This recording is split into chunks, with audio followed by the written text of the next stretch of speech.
Hello folks, I've just had postal notice that the sprag clutch for the Aprilia is due on the 3rd of January. So it's not going to come inside the Christmas holidays. I shall be back at work on the 2nd, but I think I'm on afternoon, so I'll still have time in the morning to mess about. But I was hoping it had come.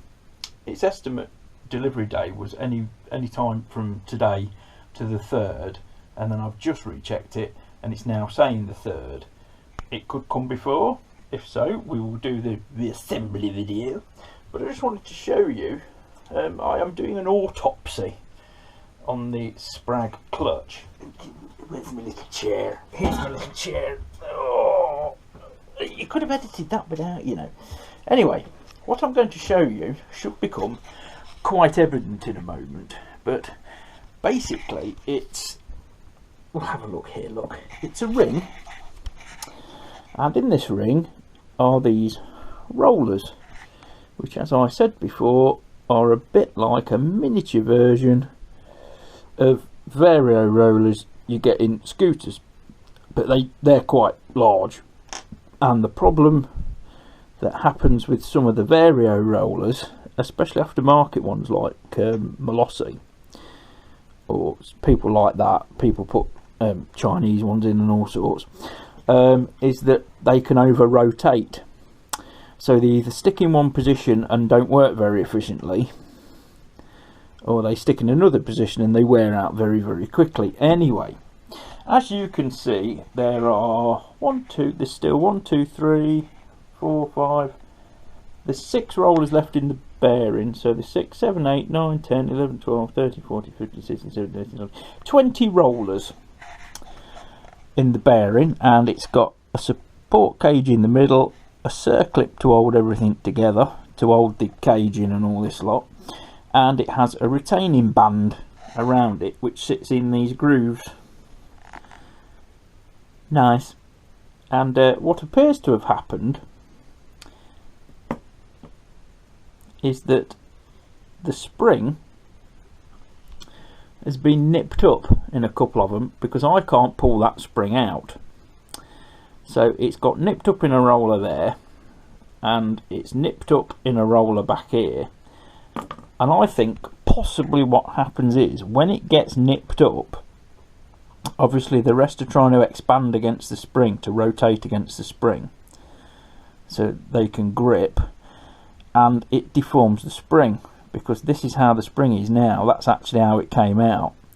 Because if I attempt one-handed to put it round, I know it's not going in rollers and stuff, but you can see it's been pulled up. So I think that's basically how they fail. There is a direction arrow on it as well. I don't know whether the camera's picking that up. Can you see that? There is a direction arrow because it's a one-way bearing, but the correct fitment, from what I can see, is that's the retaining cage at the back. That's by that, just everything just wants clearing up. You've got some retaining nuts which hold the cage in, and you've got some Allen bolts, and I've only put 2 of them back loosely. Let's make ourselves a little bit of room here. That's all scrap, although it might make an interesting bracelet or something for somebody, I don't know. So this is your stator flywheel, and it's magnetic, so getting these Allen bolts in straight is quite laughable, because obviously they just go like this when you try and put them in. Yeah, so it's like a steady hand required. I've also noticed none of these are thread locked, and I've had a look at the service book, and the service book, or at least the parts microfiche for the service, you know, for ordering parts, says to thread lock these, and these aren't. So the mileage on the bike we've worked out is genuine. It's only got 23,000 miles on it, and I've got a funny feeling this is probably the second sprag clutch, if those aren't Loctited from the factory. If they're not Loctited from the factory, there's every chance this is the original. which at 20 something thousand miles you'd hope so. Or if it's not, somebody hasn't put it back together with Loctite, which is not a biggie. None of these were loose. None of them were loose at all. So this is the housing for the bearing, this conical bit. The newer BMW ones don't have the cone. They're sort of flush, and I'm fairly sure they'd probably fit. But knowing BMW, they probably changed the crank and all sorts. Because obviously when BMW started to use this bike, basically, they did change a fair bit of stuff, little things, you know, like the front sprocket on the BMW has a large nut, which is prone to undo. My Aprilia just has a keyed sprocket with a circlip on it, so you know. So this is the inside of it. This is where the bearing sits. And I do believe the correct orientation is to have the circlip when it gets fitted back together. But you're not going to go back in now, you little bastard. See if I can get that spring. I couldn't get the spring out earlier because a couple of rollers had grabbed it. See, that one's you bastard. I really had to pull on that, which I'm guessing is not the case. So that sits in there. And then your cage goes on the back like that and just holds the bearing in.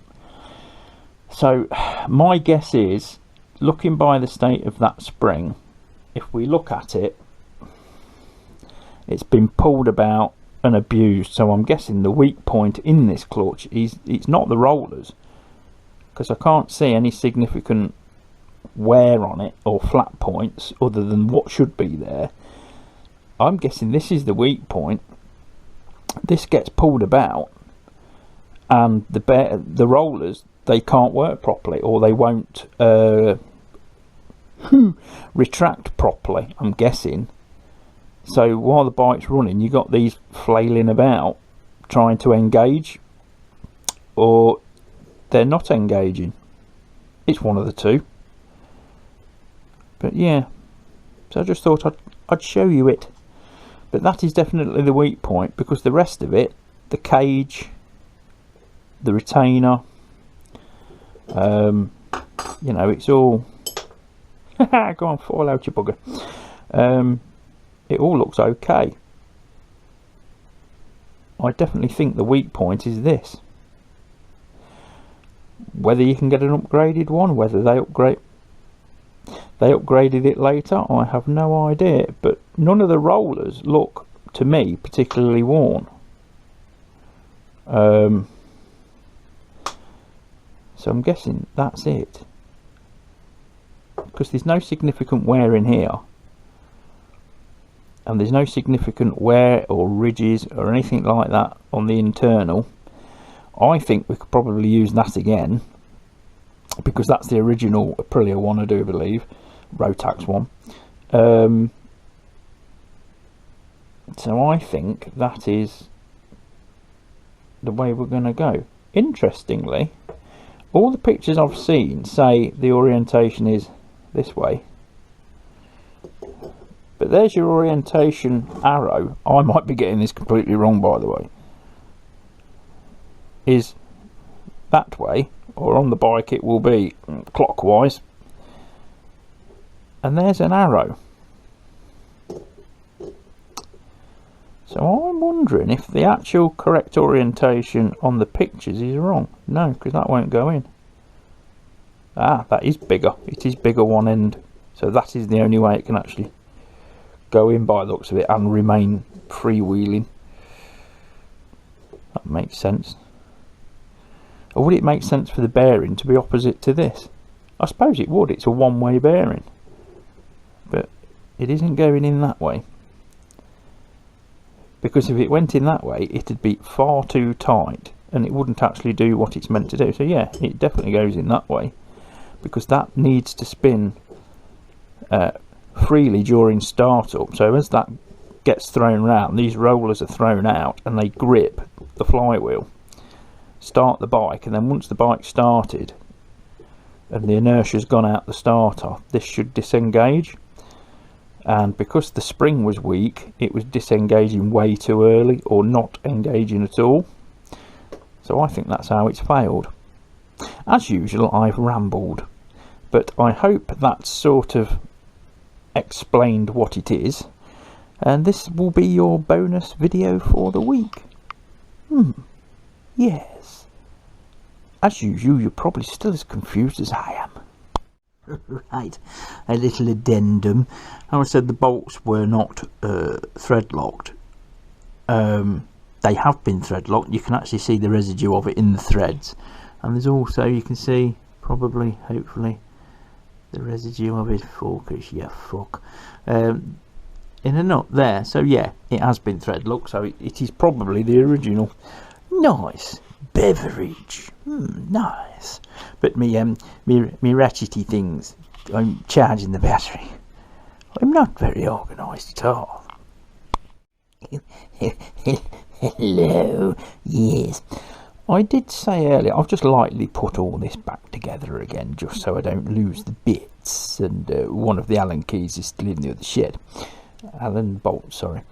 I did say that the bearing dropped in when it was one way, circlip facing up, but wouldn't go in the other way. But I have managed, with a tiny little bit of cajoling, to get it in the other way, and that means the rotation mark on the bearing now matches the rotation mark on the flywheel. So I'm wondering if they're put in the wrong way from the factory, or we've all been putting them in the wrong way. Because surely if there's a rotation mark on the bearing, then that is the orientation it needs to go. Who knows? The bearing doesn't actually spin. When it's in this cage, it doesn't spin. So it flings the rollers, obviously, and the spring's obviously there to bring them back. Yes, the spring. We won't mention the spring, but that is properly food. But I mean, that's the failure on it, is the spring. But I'm wondering if that's why they failed. That these were put in backwards. Who knows? I'm going to have to, because all the adverts I've seen for this bearing and the housing, hand gestures, they're all with the circlip facing up, and it does just drop in. Whereas I had to cajole it just a tiny little bit, you know, not force it at all, but just, it was a slightly snugger fit, turning it the way around. But when you actually look at the cage, it isn't really any different. So I'm wondering if we've been doing it wrong all this time, and that's why they fail. So I think when the new one arrives, I might match it up to the rotation of the flywheel and see how we do. Because if it goes pop bang bollock, the actual bearing you can get for like 15 quid. The housing's fine, the cage is fine.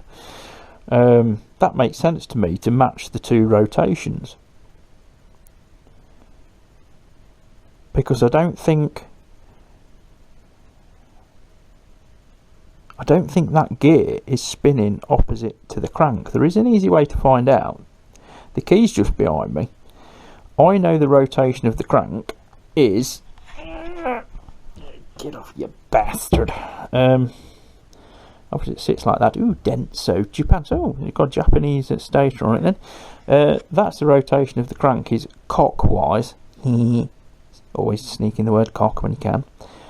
I might just have a crafty prod of the starter button and see if the starter gear goes clockwise too, because if it does, it makes sense to match the rotations up.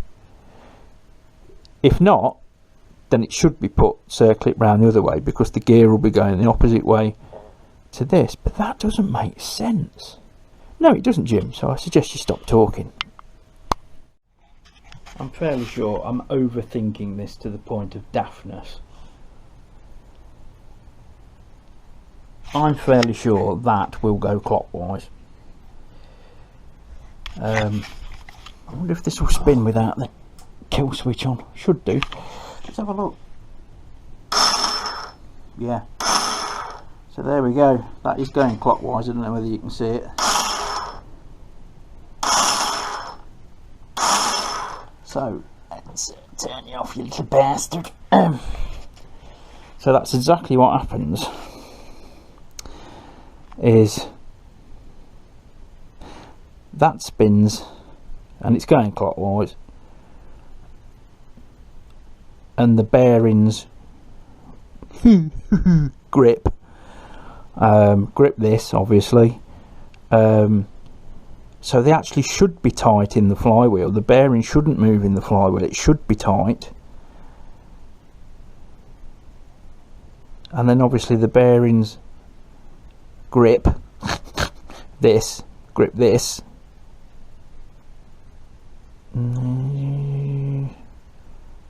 Or should the bearing? No, the bearing should be tight on that, surely. And then fling out, grip the flywheel.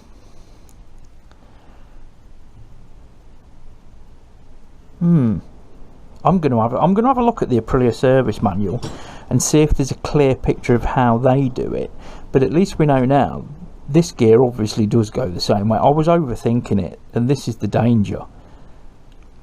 So yeah, as that spins round, that's got to spin the bearing, or at least this, whatever. Is that round? Oh, now then, I wonder. I can almost feel I don't know, this might be me just overthinking again, but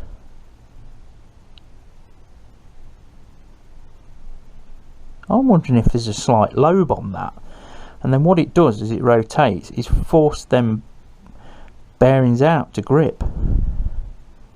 That'd make sense, wouldn't it? Rather than, you know, use centrifugal force, because that's not gripping the bearing, or the bearing isn't gripping onto this. I wonder if there is a tiny lobe on it. The way to actually do it is to get a gauge on it. That'd work, wouldn't it? Because then that'd influence the bearing rollers, which would grip. It would pulse grip.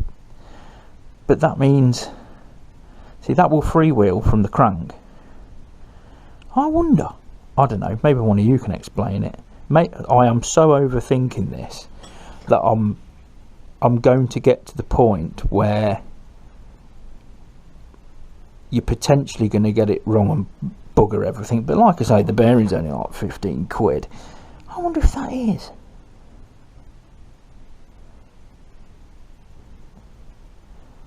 That makes sense.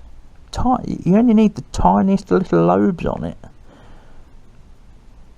Because if the bearing isn't gripping that, how does the bearing fling out? Yeah, I wonder. That's interesting, that is. I have just interested myself, which is a fucking rare occasion. Let me see. Let's just have it on again. Let's just, can we tell?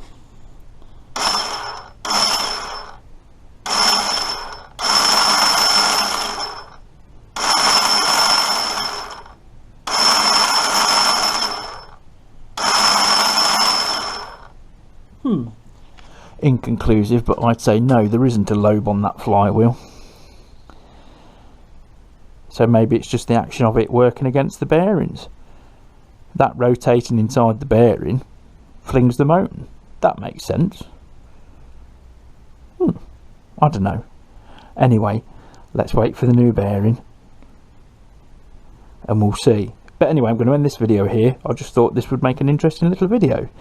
I might be wrong. Well, poltergeist. I really was overthinking that, wasn't I? It must be the way this works is obviously that starter gear, when it spins,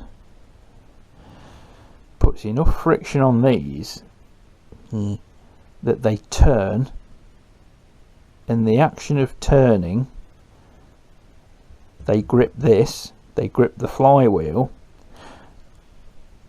and get the flywheel going. Of course, as soon as you release that starter, that influence from that middle wheel isn't there anymore, because it will freewheel with the bearing.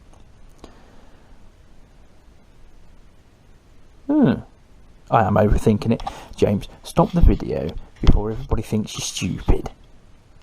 Stupider. Yes. Yes. Oh, I must just say, I've rebuilt one of the calipers. There we go. It's lovely. It's the back one. It's lovely. So that one's ready to go back on. I've got to order some new rear pads. The rear pads are... they are usable. I mean, they're not that bad. They're just dirty. They're not bad. But as we've got it apart, yes, we may as well just spend a tenner on some pads.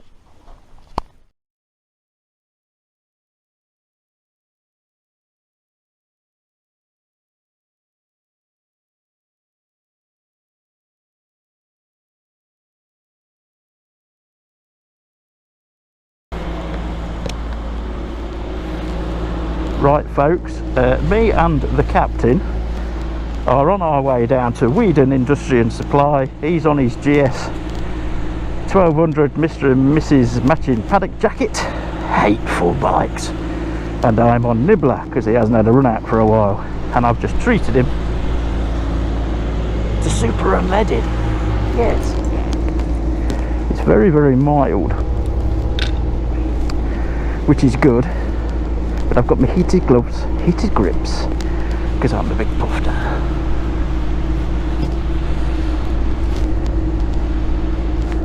Jolly good. Right, you may have to deal with a low sun.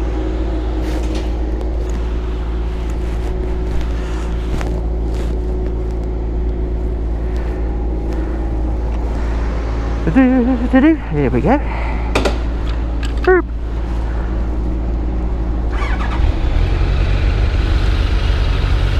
Oh good, he started.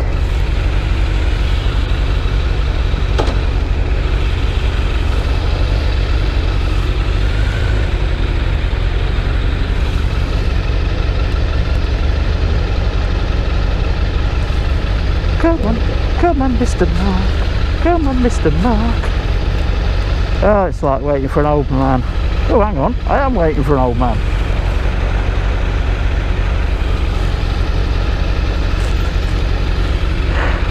Honestly, I've known women that take less time to get ready. There we go. Right, I don't know how much the camera's going to cut in and out, so you get what you get.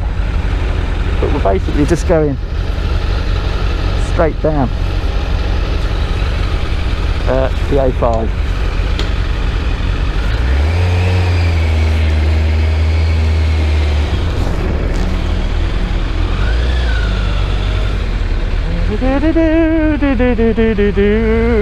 Have we got a clear exit? Keep it rolling. Yes, we have. There we go.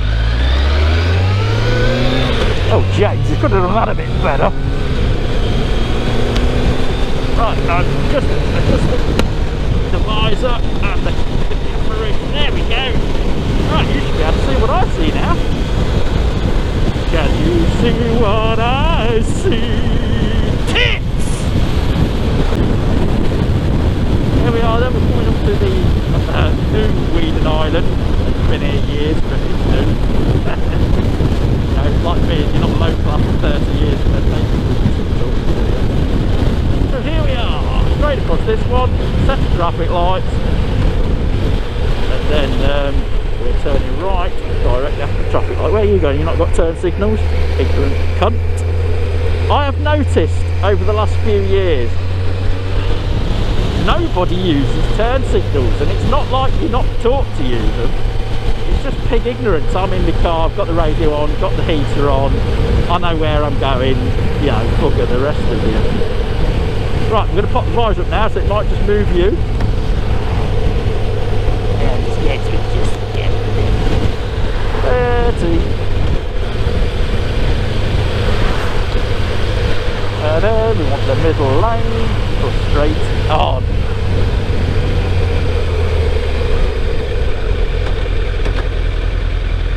This is floor. Oh, blue lights. Dee-da, dee-da. Whee! He'll never sell ice cream going at that speed. Gay bike!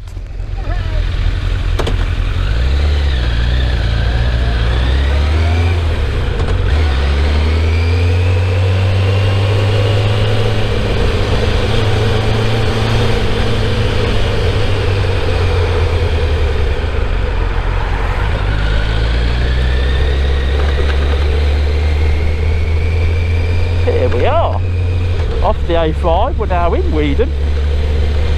I believe we've got a railway bridge and a canal bridge, or one of the two, or they're both railway, or I don't know, one's for Japanese porno horses, I've got no idea.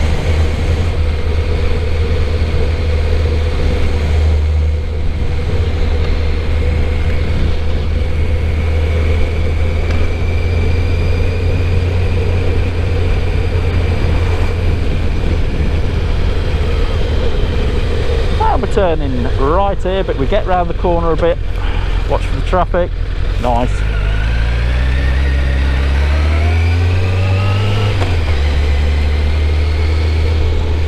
Just be careful into the entrance because it's narrow.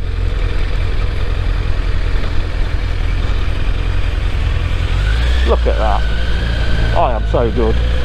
Very potholey, which I haven't told Mark about. He'll be impressed.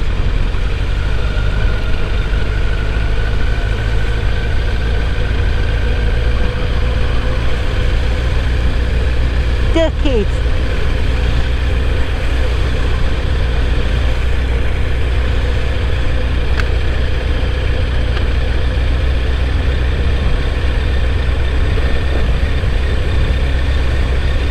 There's a Mercedes specialist there. They lower all the limousines and stuff. They look absolutely magnificent. Mark's having a look around. Triumph shop there. Here we are, industry and supply, ladies and genitals. I mean gentlemen, not genitals.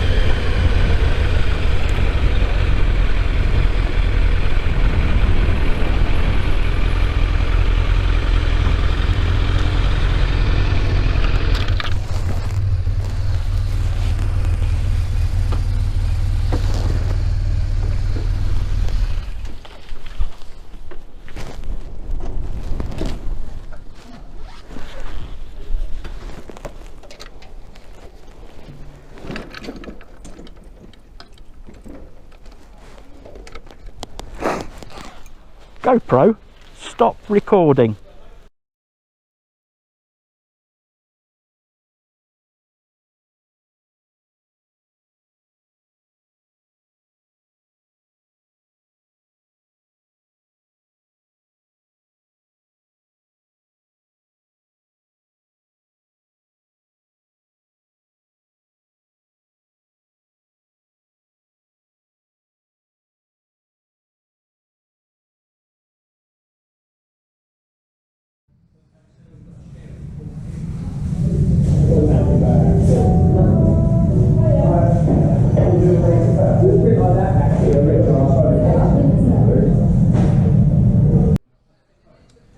I won't video you paying because no one will believe it. Mark's dragged me into he's looking for a dogging spot. Look. Don't blame me. We're just having a look round the depot. Yes, hot yoga. No thank you. No, I don't mind watching women doing hot yoga, but no, yoga pants, best invention.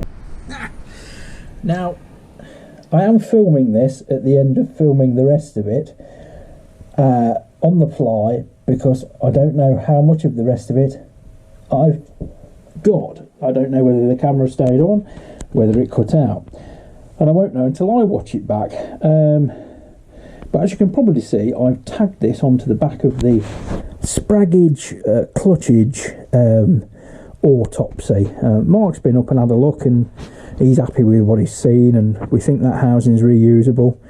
And we think this one is the original Aprilia one, and it's going to be better quality than the Chinesian one that's coming, but we'll have a look.